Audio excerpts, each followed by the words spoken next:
Amen. C'est extraordinaire, l'Église. Je ne sais pas ce que vous en pensez. Moi, je trouve ça extraordinaire.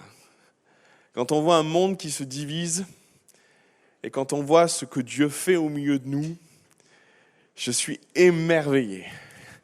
Malgré nos différences, malgré ce que nous sommes, malgré nos arrière-plans personnels, Dieu nous unit dans un corps.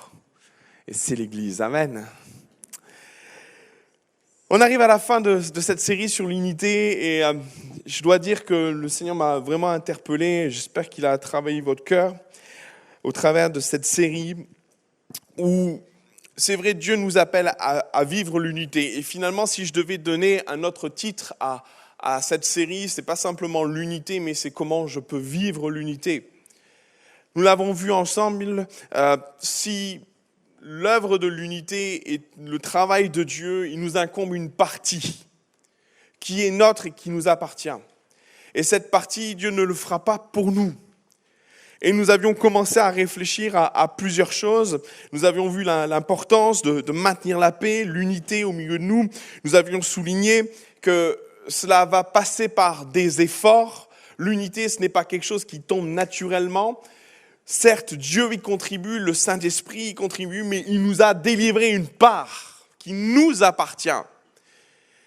Et cette part qui nous appartient, Paul le stipule ou le mentionne dans Éphésiens chapitre 4, rappelez-vous, où je vous avais dit, vous efforçant de conserver l'unité de l'esprit par le lien de la paix. Et s'efforcer traduit l'idée que faites tout ce qui est entre vos mains, faites tout ce qui est en votre pouvoir pour vivre cette unité. C'est pas qu'une question de dire, Seigneur, c'est ton problème si on ne vit pas l'unité. Non, c'est aussi ton problème. C'est le mien, c'est celui de l'Église, à un moment donné, de se positionner et de faire ce qui est en son pouvoir pour vivre l'unité. Nous étions allés plus loin parce que Paul va définir un peu plus précisément ce que veut dire s'efforcer de vivre l'unité, nous efforçant de vivre l'unité au travers d'un texte référence que nous avons pris, 1 Corinthiens chapitre 1, verset 10, il devrait s'afficher. Devrait. Bon, si ça ne s'affiche pas, c'est pas grave. Voilà. Et c'est ce que dit Paul, et il nous exhorte. Et je me répète sans doute, mes frères et puis mes sœurs, ça vous appartient aussi, on est d'accord. Hein, c'est pas parce qu'il y a marqué que frères que... Hein, d'accord. Je vous exhorte, frères et sœurs, par le nom de notre Seigneur Jésus-Christ. Et nous avions vu premièrement à tenir tous un même langage. Et c'est un défi. Parce que bien souvent, et je l'ai dit, c'était la première étape pour vivre l'unité. Nous efforçant de vivre l'unité va passer par le fait de se comprendre. Et souvent, nous parlons la même langue, mais nous ne parlons pas le même langage. Et s'il y a une clé de l'unité, elle va passer par le fait de comprendre l'autre, ce qu'il a voulu partager. Et j'en avais parlé et j'en reparlerai. Je pourrais en parler tellement souvent parce que je le vois tellement dans l'Église par moment. Combien de frères et sœurs, combien de situations naissent sur la base de malentendus parce qu'on ne s'est pas compris. Et puis quand on pose les choses, quand on essaie de se placer dans la compréhension de l'autre, même ne serait-ce qu'au niveau du vocabulaire, on se rend compte, mais on est d'accord. Et on en arrive même à se poser la question, mais pourquoi on s'est divisé? Oui, mais sachez une chose, c'est s'il y a une œuvre que le diable veut faire, c'est dans les incompréhensions. Et bien souvent, il se sert des incompréhensions dans l'Église pour créer des divisions. Et nous devons être attentifs à ça, nous devons faire attention de bien se comprendre. Et Paul l'avait compris, et il nous le dit, mais je vous exhorte à tenir tous un même langage, en fonction des versions, à parler le même langage. Faisons attention à cela. La deuxième chose que nous avions fait et vu, nous nous étions arrêtés sur le deuxième point, être parfaitement unis dans un même esprit.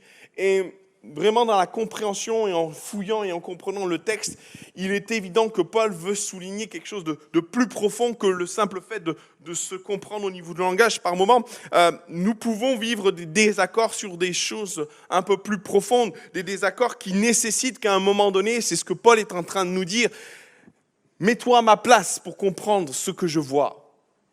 Souvent, et nous le voyons même au niveau du Nouveau Testament, j'étais souvent étonné de voir les différentes perspectives que les apôtres avaient sur l'histoire de Jésus, sur des histoires qu'ils racontent, un voit un détail, puis l'autre, et pourtant ils regardent tous la même chose. Et on pourrait se dire, mais est-ce qu'ils regardent réellement la même chose? Oui, ils regardent la même chose, mais avec des perspectives différentes. Et souvent, les divisions peuvent naître du fait que nous ne regardons pas les choses de la même perspective. Et il peut y avoir des dissensions, il peut y avoir des conflits au milieu de nous parce qu'on ne voit pas les mêmes choses d'une même situation. Aussi, et j'avais pris l'exemple de Paul et Barnabas qui vont à un moment donné se diviser, se séparer et quelque part se déchirer au sujet de Jean-Marc. Et quelque part, quand Paul parle de cela, il nous invite à un moment donné se mettre dans les baskets de l'autre pour comprendre ce qu'il voit, se mettre dans la perspective de l'autre pour comprendre ce qu'il voit. Et comprenez, on est dans cette notion de faire un effort. S'il y a bien une chose qui est compliquée, c'est de se mettre dans les baskets de l'autre. C'est bien compliqué de vivre ce que vit l'autre, de percevoir et de regarder les choses en fonction de son histoire, en fonction de son vécu. Vous savez, notre regard est imprégné de notre vécu, imprégné de notre culture, imprégné de ce que nous sommes, de notre éducation. Et par moments, parce que nous venons de différents horizons, nous ne voyons pas, nous regardons la même chose, mais nous ne l'interprétons pas du tout de la même façon. Et combien de fois c'est sujet à division? Et pour le coup, quand on se met à la place de Paul par rapport à cette situation où il va se disputer avec Barnabas, on pourrait se dire, Paul voyait Jean-Marc, le voyait faible dans la foi, voyait peut-être Jean-Marc comme un obstacle parce que Paul voyait la mission, voyait l'importance, mais seulement Barnabas, lui, voyait autre chose. Quand il voit Jean-Marc, il voit un frère, il voit quelqu'un qui a besoin d'être aidé, qui a besoin d'être soutenu, il voit un potentiel. Et finalement, il regarde la même chose. Mais seulement quand il regarde Jean-Marc, il ne voit pas et interprète la personne de Jean-Marc de façon différente. Qui a tort? Qui a raison? Difficile de le dire. Mais finalement, on se rend compte que quelque part, peut-être les deux avaient raison. Et j'ai eu souvent des interprétations, un de mes enseignants à l'école biblique voyait cette séparation entre Paul et Barnabas comme si Dieu était en train de les préparer à des choses différentes. Alors certes, ils se séparent humainement et nous avions pris le texte et il semblait que ça a été une altercation violente. Ils se sont pris la tête pour être surpris de ça. Mais si derrière la finalité était que Dieu les destinait à deux directions différentes, finalement, ils auraient pu, en se mettant dans les baskets de l'autre, comprendre que ni l'un ni l'autre n'avait tort, ni n'avait raison, et peut-être qu'il fallait comprendre qu'à un moment donné, Dieu les destinait à prendre des chemins différents. Et un de mes profs d'école biblique en est arrivé à cette conclusion. Et m'a souvent dit, dans ce texte-là, Dieu avait des destinées différentes. Il fallait que Paul et Barnabas se séparent seulement. Ils n'avaient pas besoin de se disputer pour arriver à ça. Pas besoin de se déchirer pour arriver à cette conclusion. Peut-être en se mettant dans les chaussures de l'autre, ils auraient compris et peut-être arrivé à un commun accord en se disant, Seigneur, c'est peut-être ce que tu veux de nous, c'est que peut-être quelque part nous prenions des chemins différents parce que tu nous appelles à des ministères différents. Et profondément, lorsqu'on regarde la personne de Paul, c'est un ministère apostolique. Et le ministère apostolique est dans l'implantation d'église. Et quand on regarde Barnabas, on voit profondément dans ce ministère un ministère pastoral. C'est foncièrement des choses différentes. Le ministère apostolique a pour but de bâtir des églises. Le ministère pastoral a pour but de bâtir des hommes.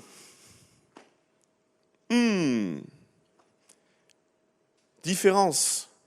Et pourtant tellement criarde chez Barnabas, parce que Barnabas, c'est le seul qui a bien voulu travailler avec Paul. Et quelque part, il a bien fallu qu'il y ait un Barnabas qui, à un moment donné, s'occupe d'un Paul un peu gênant quand même. Comprenez, avec tout le passé que cet homme avait, Barnabas a eu quand même le courage de s'occuper de lui et de travailler avec lui. Voyez le ministère pastoral de Barnabas, voyez le ministère apostolique de Paul. Et on comprend mieux. Peut-être qu'en se mettant dans les baskets de l'autre et face aux choses qui nous différencient, Et je crois qu'il y a une vérité spirituelle à retenir, c'est que, comme Jésus le faisait souvent, Jésus était doué d'une empathie spirituelle extraordinaire. Le Saint-Esprit lui révélait les choses, lui l'amenait à voir ce qui se passait dans les cœurs, à ressentir, à être capable de voir l'amour. Quand il y a une femme pécheresse à ses pieds, il dit « cette femme a beaucoup aimé ». Jésus aspirait ce que la personne vivait. Et on doit vivre l'empathie au milieu de nous. On doit pouvoir se mettre à la place de l'autre. On doit pouvoir voir les choses pour mieux comprendre. Et par moments, on s'emballe dans les incompréhensions parce que nous pensons que l'autre pense comme nous. Je ne sais pas si ça vous est arrivé. Et parce qu'on pense que l'autre pense comme nous, on analyse tout en fonction de ce qu'on pense, pensant que l'autre voit exactement les mêmes choses. Faux. Faux. Et en se mettant à la place de l'autre, bien souvent, on arrive à comprendre pourquoi il dit non, pourquoi ça ne passe pas, au risque même, mes frères et sœurs, de nous changer nous-mêmes. Parce que quand on se met à regarder les choses avec le filtre de l'autre, on est surpris de voir l'autre perspective. Et j'aimerais vous dire, nos différences, mes frères et sœurs, ne doivent pas nous diviser, mais elles doivent nous enrichir. Et souvent, les différences, nos différents points de vue, nous amènent sur le terrain de la discorde. Seulement, je crois que Dieu nous a fait différents pour nous enrichir et pas pour nous diviser. Et si par moments nous sommes abrupts ou nous avons un raisonnement bien déterminé, bien fermé, se mettre dans les chaussures de l'autre, c'est risqué. Parce que ça peut vous amener à voir les choses complètement différemment. Et voir ce que l'autre voit. Et finalement, quand on regarde Jésus avec cette pécheresse, tous étaient en train de critiquer. Simon, le pharisien, était là.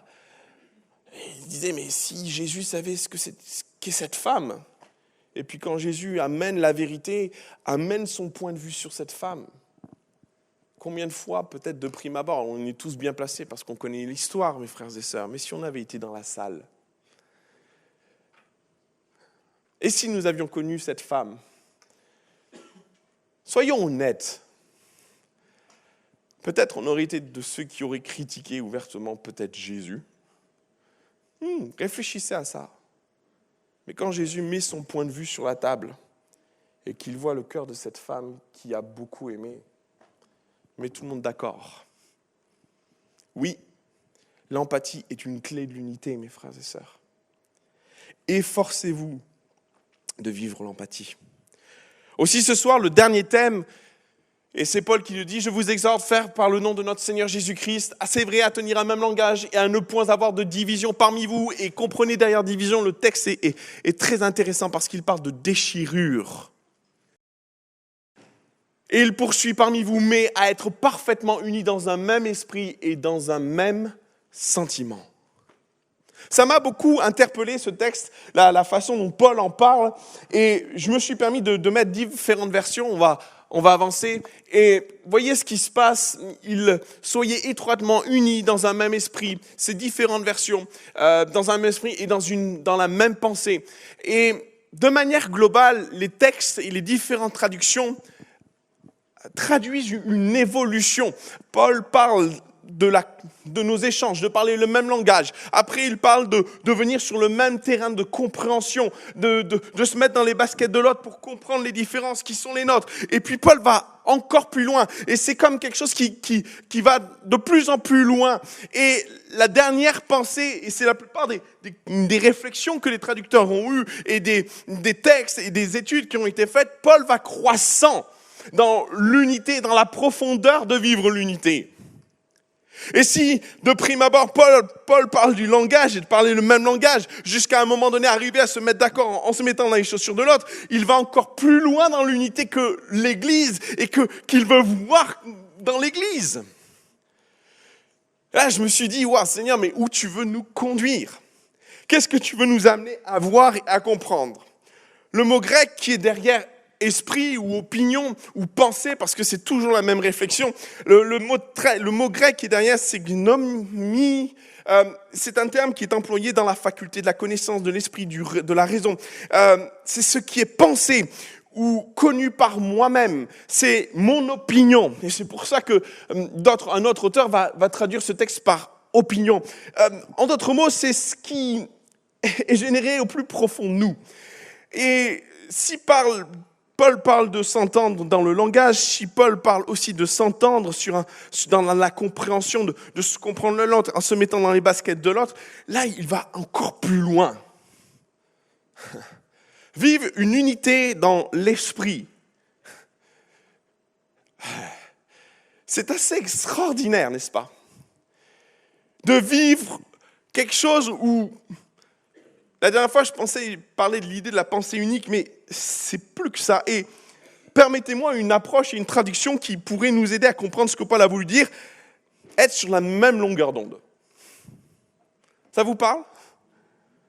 Être sur la même longueur d'onde. Vous savez, des fois, on vit des choses extraordinaires avec des personnes et puis on se rend compte, waouh, mais on est sur la même longueur d'onde. Et on est étonné de le vivre chez l'autre. On est étonné que l'autre pense la même chose. On est étonné que l'autre ait la même opinion que soi. D'ailleurs, c'est comme ça qu'en général, les relations amoureuses commencent. On pense que l'autre pense comme nous. Alors on se dit, ah, génial. Au fur et à mesure du temps, on comprend que, bon, il y a des petits ajustements à faire. Hein. Être sur la même longueur d'onde. Et spirituellement, mes frères et sœurs, c'est ce que Paul nous invite à vivre. Il ne parle pas, attention, de pensée unique, ce n'est pas ça. C'est qu'à un moment donné, il parle d'une convergence spirituelle qui fait que on vit et on réfléchit dans un même diapason. Et je me suis dit, c'est quand même extraordinaire. C'est extraordinaire de voir ce que l'on peut vivre dans le corps de Christ, parce que c'est ce que Paul nous invite à vivre. Il y a un texte qui m'a interpellé et qui est un peu dans cette même veine de pensée. C'est Actes chapitre 1, verset 14, je crois que je l'ai mis. On se retrouve dans ce temps où les disciples attendent la Pentecôte et regardaient tous d'un commun accord. Waouh! Ils sont 120 d'accord. Il n'y en a pas un qui dit « Ah non, écoute là, non. » Ils sont d'accord et ils persévéraient dans la prière. C'est extraordinaire. Ouais, je trouve ça extraordinaire avec les femmes et Marie, mère de Jésus, et avec les frères de Jésus. D'un commun accord. Comme s'ils étaient sur la même longueur d'onde, la même compréhension, la même pensée. Et ils avançaient ensemble jusqu'à ce que le Saint-Esprit tombe. Et vraiment, ce soir, je voudrais mettre en évidence une réalité de ce que Dieu veut nous amener à vivre. Et je suis convaincu que l'Église est appelée à vivre ça. Hein. Et de façon particulière aussi. Et si je devais mettre un point ou quelque chose d'essentiel à l'intérieur, je dirais que c'est l'œuvre du Saint-Esprit. Oui. Pour nous mettre tous au diapason, il faut quelque chose de surnaturel, mes frères et sœurs. Vous y trompez pas. Ça n'existe pas ailleurs. Ça fonctionne dans l'Église parce que le Saint-Esprit est à l'œuvre. Et que le Saint-Esprit crée les conditions et l'atmosphère spirituelle pour vivre quelque chose d'extraordinaire où nos pensées se rejoignent. Et pour vivre ce sentiment extraordinaire, on est sur la même longueur d'onde. Essayez de le faire par vous-même, vous allez voir. Ça va être compliqué. Et il y a un texte qui est vraiment juste magnifique, c'est 1 Corinthiens chapitre 12, verset 11. Il nous est dit, un seul et même esprit opère toutes ces choses, les distribuant à chacun en particulier comme il le veut, verset 12. Car comme le corps est un et a plusieurs membres, et comme tous les membres du corps, malgré leur nombre, ne forment qu'un seul corps, ainsi en est-il de Christ. Verset 13, et notez bien tout ça. Nous avons tous en effet été baptisés dans un seul esprit pour former un seul corps, soit juif, soit grec, soit esclave, soit libre, soit homme, soit femme. Allez-y, mettez toutes les différences qui puissent exister. Et nous avons tous été abreuvés dans un seul esprit. Paul parle d'une chose extraordinaire que l'Église est appelée à vivre. Et très honnêtement, j'ai envie de vivre ça avec vous, mes frères et sœurs. Soyons honnêtes. C'est extraordinaire que de vivre cette sensation où nous formons qu'un seul cœur, où nous sommes tous unis, où nous sommes sur la même longueur d'onde, quelque chose qui nous amène à vivre cette unité. Et très honnêtement, si je posais la question, au milieu de nous, ça nous est tous arrivé.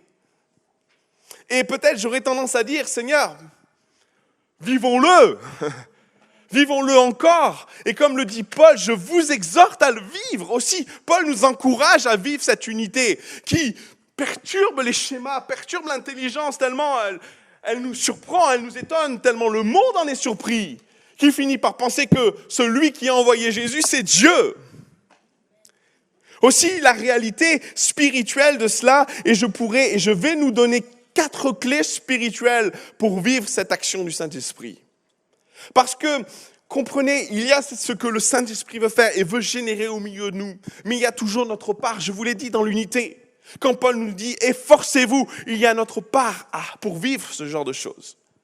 Et je voudrais partager dans ce dernier message les 4 dernières clés pour vivre cette unité, cette même longueur d'onde, cette harmonie spirituelle. La première, c'est la communion fraternelle. Le monde l'a bien compris. Et je trouve intéressant que le monde ait compris l'importance de passer du temps ensemble. Et souvent, on entend parler, si vous êtes en entreprise, des stages de team building. Je ne sais pas si vous avez participé à ce type de stage. C'est très intéressant. Mais je crois que l'Église avait compris ça bien avant nos entreprises. Et moi, je ne vais pas appeler ça la team building, mais je vais appeler ça la communion fraternelle. Combien il est difficile de définir ce qu'est précisément la communion fraternelle. Un texte nous en parle, et notez bien les termes qui sont employés. Actes chapitre 2, verset 42, ils sont baptisés du Saint-Esprit, et il nous est dit, il y a 3000 âmes qui se joignent à l'Église, et voilà ce qu'il dit, ils persévéraient dans l'enseignement des apôtres, génial, dans la communion fraternelle. Ils persévéraient dans la communion fraternelle. La communion fraternelle, dans son essence même, traduit l'idée de mettre en commun. C'est dans le nom même. Et par moments, on veut bâtir une communion fraternelle superficielle. Je vais vous dire une grande vérité. Sans un minimum d'intimité, nous ne vivrons jamais l'unité.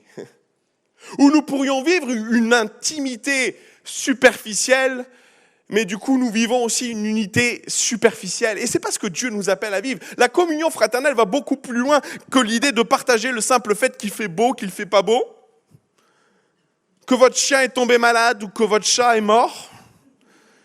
Ça va beaucoup plus loin que le simple fait de partager que vous avez essayé un nouveau produit et que ça n'a pas marché ou que ça a marché. Je crois très honnêtement que Dieu veut nous pousser dans une intimité de relation au sein du corps de Christ. Vous savez, Paul prend l'exemple d'un corps, et quand on étudie profondément les connexions qu'il peut y avoir entre les cellules d'un organisme, elles communiquent entre elles, et c'est extraordinaire. Il y a une communion, une communication juste extraordinaire. Et nous ne sommes pas plus ou pas moins que des cellules formant un corps. Et à l'exemple de ce que la nature nous a laissé et de ce que Paul prend comme exemple, nous sommes un corps, faisons partie d'un corps, et sans communication étroite, comment peut-il y avoir unité ? Même à la limite, je vous dirais, ce qu'il y a de tragique, c'est quand une cellule cesse de communiquer, ça devient un cancer. Ouh ! Pardon ? Si nous voulons vivre l'unité, il faudra passer par la communion. Et la communion nécessite de l'échange, du partage. Partage d'expérience, partage peut-être d'échecs. Ça va nous amener sur le terrain, et un terrain particulier qui pourrait nous faire peur de vulnérabilité. Mais j'aimerais vous dire une vérité. Sans intimité, il n'y a pas d'unité non plus. Et je prie et je remercie le Seigneur pour ce que nous vivons à Bastille, pour les GDM, qui permettent cette proximité, cet échange au sein de l'Église, qui permettent à un moment donné de prier ensemble, de communier et de partager. Je remercie le Seigneur pour les repas qui sont organisés dans l'Église. Je remercie pour tout ce qui va favoriser la communion fraternelle et qui va m'amener à mieux vous connaître, parce que c'est dans ce cadre-là que l'unité naît aussi. Et sachez-le, c'est extraordinaire. Au plus on vit la communion fraternelle, au plus on vit l'unité, au plus on vit l'unité, au plus on vit la communion fraternelle. Faites l'inverse, ça marche aussi. Au moins on vit la communion fraternelle, au moins on vit l'unité, au moins on vit l'unité, au moins on vit la communion fraternelle. Et je me réjouis que l'Église prenne conscience, comme l'Église primitive l'avait compris, de l'importance de la communion fraternelle. Maintenant, la communion fraternelle, et je parle d'intimité de relation entre frères et sœurs, ne n'est pas comme ça non plus. Et c'est en ça que, et je suis convaincu que Luc, quand il partage les actes des apôtres, il dit persévérer. Vous savez, la communion fraternelle, rentrer dans ce terrain de partage, et où peut-être on peut avoir un cœur à cœur avec un frère pour prier pour l'un pour l'autre, nécessite du temps. Par moment, on veut vivre l'unité. Oui, seulement l'unité passe par la communion fraternelle. Et la communion fraternelle nécessite du temps. Ah, mince. Vous efforçant de vivre l'unité par le lien de la paix, ça se construit, la communion fraternelle. Ça ne naît pas comme ça. Ça prend du temps. Est-ce qu'on peut revenir sur les deux textes précédents, pas celui-là, l'autre? Encore, voilà, top. Paul l'avait compris. Parce que vous verrez plein d'études sur ce qu'est l'intimité de relation. Les psychologues définissent plusieurs niveaux d'intimité de relation. Et ce qui est intéressant, c'est que Paul définit un niveau de relation au sein de l'Église dans la communion fraternelle. Et il le dit, ayant le même esprit, certes, mais la même pensée ou la même opinion. J'ai trouvé ces termes extraordinaires parce qu'ils définissent le niveau de relation que nous sommes appelés à vivre dans l'Église. Seriez-vous prêt à partager avec la personne à côté vos opinions et toutes vos opinions?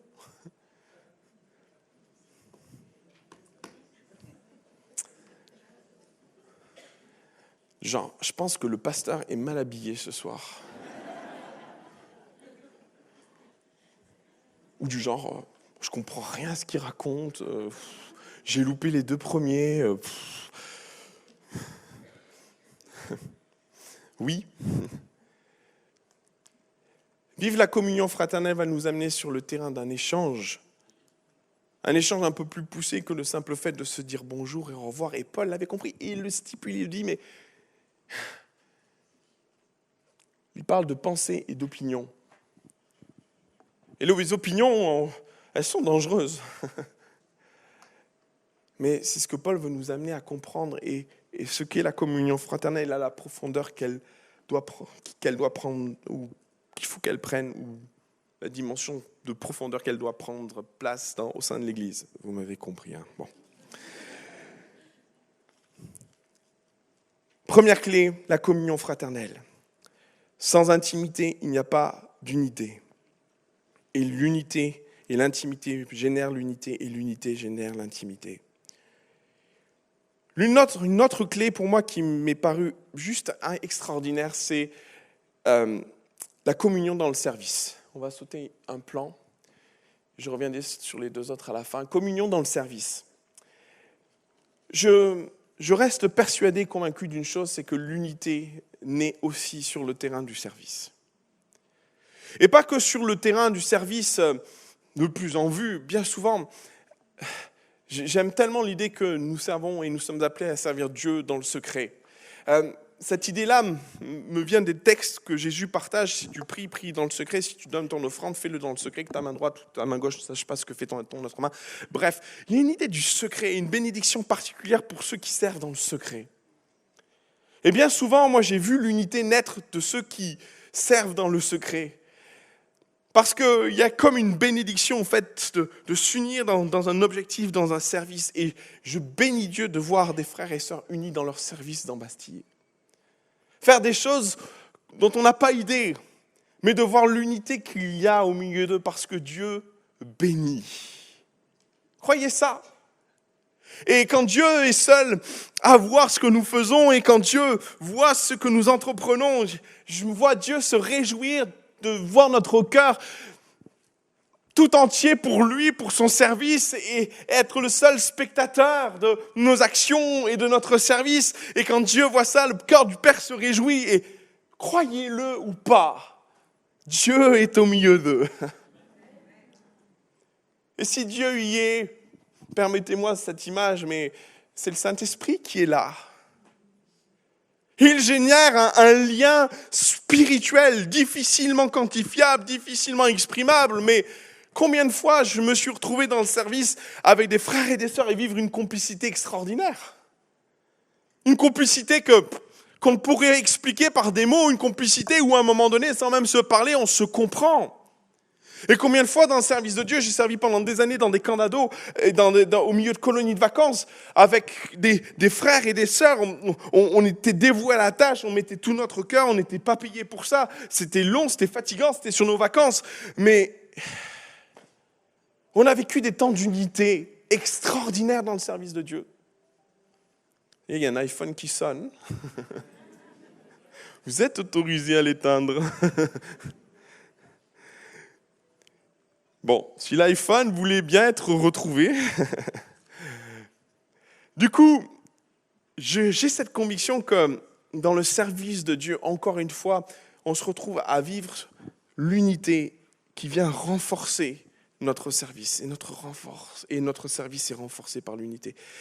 Et je voudrais vous encourager, mes frères et sœurs, à servir pour vivre l'unité que Dieu met au milieu d'un peuple qui le sert de tout son cœur. Il y a quelque chose d'extraordinaire dans l'unité et dans la communion dans le service. On avance sur la troisième clé. On va revenir sur la deuxième. Communion dans la prière. Ça, c'est extraordinaire. Je prends le texte dans Actes chapitre 24 et on se retrouve avec Pierre et Jean qui retrouvent, ils sont sortis, ils ont été brimés, on leur a demandé de se taire et puis ils sont dans une oppression spirituelle. Et permettez-moi d'aller plus loin dans l'idée de la prière, dans le combat spirituel. Et Pierre exprime certaines choses, exprime ce qu'on leur a dit, ce que le Sahédrin leur a dit, l'opposition, le fait de se taire, de ne rien dire. Il expose les choses et alors qu'ils exposent ces choses, lorsqu'ils l'eurent entendu, quand ils ont eu entendu Pierre, ils élevèrent à Dieu la voix tous ensemble. Waouh! Il y a une unité dans la prière extraordinaire dans ce passage. Et dire, Seigneur, toi qui as fait le ciel et la terre, la mer et tout ce qui s'y trouve, et ainsi de suite. Mais c'est la fin de ce texte qui me plaît. Rappelez-vous, alors qu'ils vivent une oppression, alors qu'ils se mettent à prier tous ensemble, Actes chapitre 4, et c'est presque la fin ou le milieu du passage, alors qu'ils sont dans cette situation tous en train de prier, je suis en train de retrouver mon texte, il dit, quand ils eurent prié, le lieu où ils étaient assemblés trembla, ils furent tous remplis du Saint-Esprit et ils annonçaient la parole de Dieu avec assurance. Waouh! Autant l'Église est dangereuse quand elle prie dans l'unité, autant je suis convaincu d'une autre réalité, c'est que quand l'Église prie dans le combat spirituel et dans l'intercession en particulier, il se passe quelque chose d'extraordinaire. Le Saint-Esprit est là. Et encore une fois, on se retrouve dans la situation quand l'Église prie, et plus l'Église prie, ou plus elle est unie, plus elle prie. Vous ne trouvez pas ça extraordinaire ? Il se passe une connexion divine quand Dieu est là, quand l'Église prie, qui fait qu'à un moment donné, et je suis sûr que ceux qui participent aux nuits de prière vivent ce sentiment-là à un moment donné, dans l'intercession, dans le combat spirituel, il y a une connexion qui se fait extraordinaire. Je me rappelle, il y a des années de ça, on était avec, à la suite d'une décision, on avait pris une décision dans l'Église de faire une chaîne de prière, et avec deux amis, un couple que j'affectionne encore aujourd'hui, tout particulièrement, j'étais tout jeune, j'avais 17 ans, et on s'est dit, on se connaissait pas bien, mais on a décidé de prier ensemble. Et les premières fois qu'on a prié ensemble, on a senti qu'il se passait quelque chose, et au fur et à mesure, si on était censé prier 1 heure ensemble, on finissait toujours par prier 5 ou 6 heures d'affilée. Et il se passait des choses bizarres. Des choses étonnantes, où à un moment donné, alors que l'on est en train de prier, le Saint-Esprit, comme s'il était en train de connecter nos esprits, nous révéler la prière de l'autre. Même des fois, j'étais un peu perturbé, mais c'est chelou quand même. Bon, alors du coup, il me piquait ma prière, mais c'est pas grave. Mais je suis convaincu qu'il se passait quelque chose qui ne peut s'expliquer dans les mots, mais une unité surnaturelle que le Saint-Esprit génère quand l'Église prie, quand l'Église se connecte dans un combat spirituel, dans quelque chose qui nous pousse à élever la voix, qui nous unit dans une intercession, qui nous unit dans un combat spirituel. Et alors que nous prions, il se passe une connexion. Saint-Esprit descend au milieu de nous et connecte nos esprits au point d'en arriver à prier la même chose. Et combien de fois le Saint-Esprit nous a guidés dans des temps de prière où on sentait poussé par le Saint-Esprit à partir dans des sujets simultanément.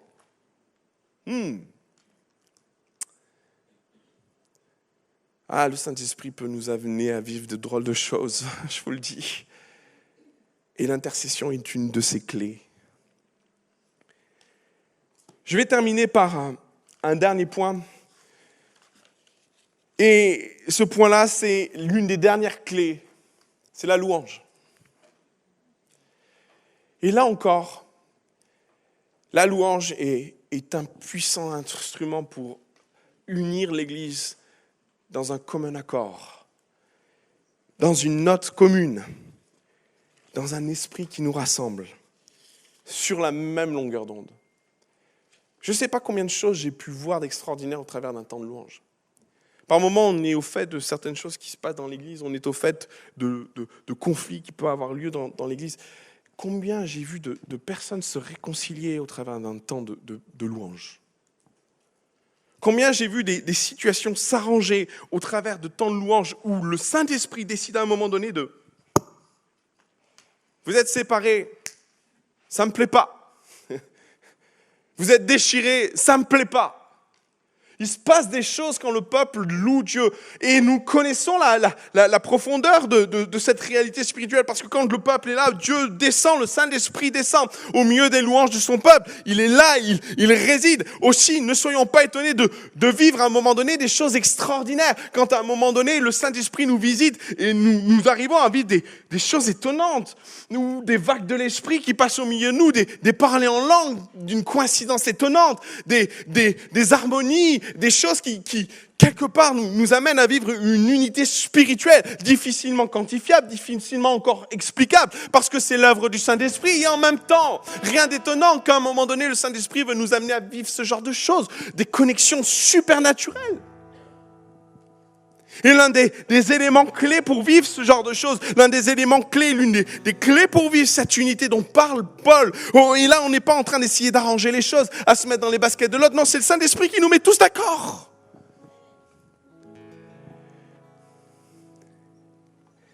Il y a quelque chose d'extraordinaire dans la louange. Et comme dans l'intercession, mes frères et sœurs. Je peux que vous encourager à vivre ce supernaturel de l'unité. Quelque chose qui dépasse notre entendement, notre compréhension même, qui bizarrement nous fait aimer l'autre. Vous voyez de quoi je parle ? Quand on vit des temps de visitation particuliers, le Saint-Esprit nous met tous d'accord. Et je prie que, alors que nous commençons cette année, que le Saint-Esprit nous mette tous d'accord. Alors, faisons les efforts qui sont ceux qui nous appartiennent. Cherchons à comprendre l'autre. Cherchons à parler le même langage, comme Paul va le dire. Cherchons à équilibrer, à comprendre ce que l'un et l'autre a voulu dire pour éviter les malentendus. Cherchons à nous mettre dans les chaussures de l'autre. L'empathie, c'est une clé de l'unité. Pouvoir voir ce que l'autre voit et s'enrichir de notre différence. Et surtout, le Saint-Esprit va prendre un temps là tout de suite. Est-ce qu'on a soif de vivre cette unité supernaturelle ? Cette unité qui dépasse notre intelligence, notre entendement, qui nous amène à dire « Mais qu'est-ce qui se passe au milieu de nous ?» Mon frère, ma sœur, il y a une connexion divine entre nous qui m'amène à dire « Waouh, Seigneur, waouh, Tu nous mets tous au même diapason. Tu nous amènes à vivre l'unité de l'esprit. Et vous voyez, là-dedans, ce n'est pas une manipulation ou quoi que ce soit. C'est juste le Saint-Esprit qui œuvre au milieu de nous et qui veut œuvrer dans notre Église. Et combien nous avons besoin de vivre l'unité. L'unité, comme je l'ai dit, ce n'est pas quelque chose dont on doit se passer. Ce n'est pas une option dans l'Église, parce que si l'Église se déchire, si une maison se déchire, elle ne peut subsister. Alors qu'en ce début d'année, nous puissions vivre cette unité supernaturelle. Dans un temps où Dieu nous rassemble, nous met tous au même diapason, dans la prière et dans l'intercession. Vous voulez bien qu'on fasse une chose ce soir? On va se lever tous ensemble. Et je voudrais qu'on puisse prendre un temps de prière, premièrement. Je voudrais t'encourager à prier pour ton voisin, pour la personne qui est à côté de toi. Et peut-être, laissez le Saint-Esprit vous guider là-dedans. Hein. C'est peut-être la personne qui est à côté de vous, mais comme ça peut être une personne aussi lointaine, mais peut-être on va mettre à exercer ce que j'ai parlé. Bonjour, au revoir. J'aimerais que tu puisses prier pour moi dans un domaine particulier. Il y a peut-être quelque chose qui est sur votre cœur, il y a quelque chose que vous avez besoin d'apporter au Seigneur ce soir. Peut-être tu es même venu pour ça. Partage-le avec ton voisin. Partage-le avec lui. Partage peut-être ton fardeau. Dis-lui, voilà, j'aimerais que tu puisses prier pour ça. Vivons la communion fraternelle. Soyons pas superficiels. Parce que sans intimité de relation, nous ne pouvons pas vivre l'unité non plus. Et ce soir, on peut faire un pas vers l'autre en échangeant en communion avec lui. Et puis une fois qu'on a partagé, on va plus loin, on prie pour l'autre. On prie pour l'autre avec foi, on prie pour l'autre avec passion, on prie pour l'autre avec encouragement, avec ferveur. Et en même temps, la prière fervente du juste a une grande efficace. Alors crois ce que tu pries parce que tu pourrais voir la vie de ton frère changer. On a un Dieu puissant. Et quand l'Église s'unit dans la prière, il se passe des choses, mon frère, ma sœur. Expérimente l'unité spirituelle dans laquelle Paul nous invite. Je vous exhorte à vivre cette unité. Je vous exhorte à vivre cette unité de l'esprit. Et à un moment donné, alors que vous priez l'un pour l'autre, laissez le Saint-Esprit vous guider. Laissez le Saint-Esprit vous amener à vivre cette communion. Alléluia. On essaie de prier ensemble. On essaie de prier les uns pour les autres. On essaie d'aller vers l'autre. C'est pas facile. Mais allez-y. Prions les uns pour les autres. Élevons la voix les uns pour les autres. Combattons les uns pour les autres. Échangeons. Communions. Et demandons au Saint-Esprit de nous guider dans la prière et dans l'intercession. Laisse le Saint-Esprit te conduire. Laisse le Saint-Esprit t'amener à vivre la communion fraternelle. Laisse le Saint-Esprit t'amener à vivre l'unité dans la prière. Et laisse-le te conduire dans l'unité de l'esprit. Celle où des cœurs se rejoignent. Une connexion supernaturelle. Seigneur.